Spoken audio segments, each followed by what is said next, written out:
Iya, kalau kita kemarin ya, sudah hampir 1 minggu belakang, kita kan sering juga jenguk Ria Justina. Kondisinya kan sekarang semakin depresi berat, semakin apa, ya mungkin juga mentalnya ya yang sekarang ini. Karena itu Ria ini kan punya keluarga, keluarganya semua tuh berharap bergantung kepada Ria. Yang sekarang ini kita melihat bahwa sekarang yang paling terberat adalah anak. Anak ini kan dititipkan ke bibinya ya, sekarang keadaannya juga sakit, dan ini kita prihatin sekali. Sehingga dia juga sampai saat ini juga nggak terbendung ya apa yang dia rasakan saat ini di dalam sel penjara.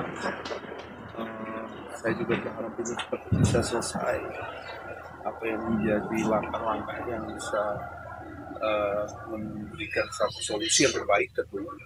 Ini yang penting karena kalau kita bicarakan kasusnya, ini kasus kan eh, tidak ada korban, tidak juga ada yang melaporkan atas siapa yang merasa dirugikan atau eh, sebagai orang yang pernah dilakukan perawatan oleh dia, tak ada juga. Kita melihat di sini emang ada satu pelanggaran yang sifatnya ya sebenarnya bisa dikatakan ini bisa ditolerir ya kalau memang dari pihak kepolisian bisa membantu ini, kita berharap itu ya, berharap sekali ya. Nah, di mana dengan adanya solusi yang seperti ini tidak menimbulkan satu efek yang luar biasa. Kondisi Ria sendiri saat ini seperti apa? Ya, Ria saat ini masih perawatan intensif karena kemarin waktu hari Sabtu mukanya masih bengkak ya, karena kan minum obat 17 rutin ya, menimbulkan efek yang cukup luar biasa sampai dehidrasi sampai juga pingsan ya. Akhirnya dibawa ke rumah sakit Kramat Jati Polri, rumah sakit Polri Kramat Jati. Di situ juga saya menjenguk, tapi belum bisa dijenguk karena waktu minggu kemarin tuh masih fakta pemulihan, jadi nggak boleh masuk untuk bisa jenguk ke sana. Saya juga bisa memanggil kasubdit, kanit, bahkan juga penyidik pada waktu itu untuk bisa membantu melihat ya, melihat mengecek kondisinya Ria sampai saat ini. Karena ini udah yang keempat kali dia mengalami percobaan bunuh diri. Ya. Percobaan menghabiskan nyawanya ini kan sangat berat sekali karena depresi ya, sudah nggak bisa terjadi. Karena eh, yang pertama dia menyayat tangannya, yang kedua juga menyayat tangannya, ada bekasnya di tangan pergelangan tangan, tapi bisa dihindarkan, bisa dicegah. Terus yang ketiga dia sempat minum obat juga, itu juga bisa dicegah oleh petugas.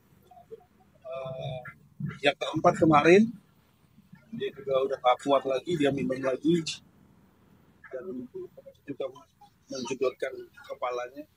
Ini yang cukup apa terpukul ya. Makanya saya mau lihat sini, mudah-mudahan hari ini saya menghadap kepada penyidik, khususnya Kasubdit, Kadin dan penyidiknya, Ria Justina. Apakah ada solusi yang terbaik untuk bisa kita melihat secara perspektif ya, secara solusi yang terbaik, sehingga ini apakah satu jalan yang paling baik harus ditahan, apakah bisa ditangguhkan dulu gitu ya, sambil proses ini berjalan seperti apa nanti, mudah-mudahan ada jawaban dari Polda Metro Jaya khususnya juga dengan Renata ya. Sebelum melakukan aksi percobaan bunuh diri ini, apakah Ria sebelumnya sempat menceritakan sesuatu mungkin bang sama bang? Ya, karena cukup berat sekali ya saat ini Ria ini, menumpahkan ada keluarga-keluarganya ini kan memang bergantung sama Ria. Keadaan Ria yang sekarang ini di dalam juga tidak tidak bisa mencari uang pertama. Yang kedua, dia juga harus membiayai keluarganya yang pilot ini kan harus bayar dia juga tertekan. Yang paling tertekan lagi itu anaknya yang sakit-sakitan, terus dibawa ke bibinya juga saat ini juga sakit lagi karena jujur suaminya kan nggak bekerja sampai saat itu yang membuat dia juga tambah beban berat ya yang harus dia pikul. Kita juga ingin melihat apa yang ada sekarang ini amat benturan keras buat dia ini ya. Ini kan Ria tidak ada, maaf cakap, ini nggak ada korban, tidak ada yang melapor juga ya gitu, karena korban dari prakteknya Ria Beauty sendiri. Apa sebenarnya yang menjadi alasan dari pihak kepolisian untuk terus menahan Ria Beauty ini? Ya, pertama kalau kita melihat di sini kasus ini menjadi viral karena memang eh, sudah apa namanya menjadi tontonan banyak orang ya. Jadi kalau kita melihat kasus ini boleh dibilang eh, kalau dilihat dari konteks kasusnya eh, pasal yang dikenakan kayak semacam dia menggunakan gelar palsu, dia juga tidak menggunakan itu, dia praktek sesuai dengan dokter sesuai pasal undang-undang 13 tentang kesehatan. Kan ini kan udah jelas di sini kan unsur-unsurnya harus ditemukan dulu kan. Sampai nanti pihak kejaksaan ini menjadi catatan di P19 kan ya. Apa aja poin-poinnya yang bisa masuk untuk unsur. Jadi kalau saya melihat kemarin dari penyidik pasal yang dikenakan itu kan yang masuk untuk pasalnya itu yang sudah tertera itu yang pasal 5 tahun, yang pasal 441 itu sama dan undang-undang kesehatan itu. Makanya kalau kita lihat di sini nanti coba kita lihat apakah ini masuk sesuai apa yang ada. Kita di sini menjaga kredibilitas daripada pihak penyidik ya tentunya dalam melakukan proses pendalaman, pentersangkaan, bahkan juga mengenai pasal-pasal yang disangkakan. Nah, kita tinggal counter itu. Semoga dia ini dia tetap bersalah, tapi tidak salah-salah amat, tidak terlalu salah dalam proses apa yang disangkakan. Makanya saya di sini berharap ya proses Ria ini dengan tidak terlalu bersalahnya dia, kalau dilihat secara konstruksinya, saya berharap bisa ditangguhkan kan gitu. Karena dia juga sangat pukul dan depresinya cukup berat ya. Ini yang paling menjadi satu alasan kuat ya. Atau udah 4 kali, saya takut juga nanti ada hal-hal yang kita nggak tahu bagaimana ke depannya, karena saya sedang 2 kali nasehatin, memberikan pandangan-pandangan, semoga ini juga bisa selesai, sabar dan berdoa tentunya mendekatkan diri kepada Tuhan ya, sehingga jangan ada hal-hal yang konyol sampai melakukan percobaan bunuh diri. Bang Surya, mungkin melihat dari kasus ini, mungkin dari Abang sendiri sebagai seorang mungkin praktisi hukum seperti apa, Bang?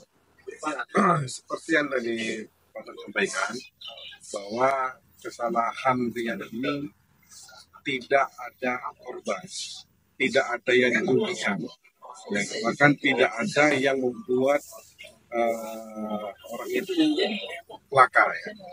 Jadi kesalahan Ria adalah dia melakukan tindakan yang seperti ahli pada kemudian.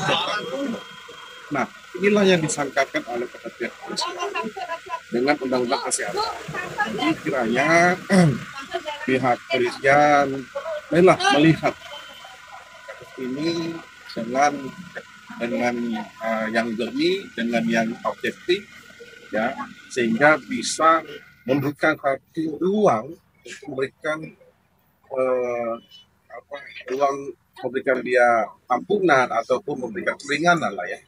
Seperti halnya kita pernah mengajukan untuk ditangguhkan, ya, karena seorang ibu dengan anak yang begitu masih kecil membutuhkan belas kasihan tentunya, Dan tentunya juga kami sebagai penegak hukum, sebagai ketua Ria, mengharapkan, ya, mengharapkan kepada pihak kepolisian dan Polda Metro Jaya bisa memberikan satu keringanan, ya, kepada Ria yang notabene saat ini Ria sedang dirawat di rumah sakit Polri dengan dugaan mencoba bunuh.